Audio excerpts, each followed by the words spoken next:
So I got a wisdom tooth that grows sideways toward my cheek, and it's not painful, alhamdulillah, but because of the way it grew, bits of food easily stuck there, and even after brushing my teeth and use my finger, small food particles remain, and they have different sizes like bit sands.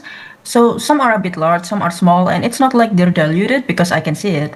I find it hard to always clean behind this tooth for salah after eating, especially if I'm outside, and sometimes in ensuring it's really clean, it hurts, and sometimes even bleed. Am I doing too much, or should I just rinse my mouth and that's enough, and to ignore if later I feel like something is there during prayer? Jazakallah khair. You need to consult your dentist to see if there is anything needed to be done, such as filling such a cavity or doing something.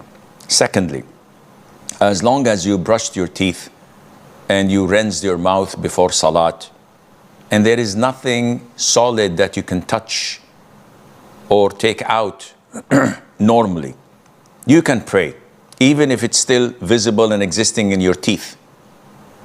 And by chance, during the salat, if it comes out and you can hold it and move it with your tongue in your mouth, simply take it out and put it in your pocket or in a tissue and continue to pray.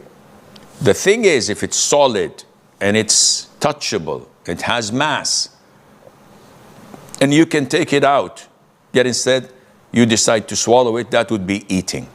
Assalamu alaikum. Alaikum salam wa rahmatullah. So my question is that you said watching cricket is permissible as it's a modest game. But when we watch and a batsman scores, the cameraman shows the crowd which has women who don't wear hijab.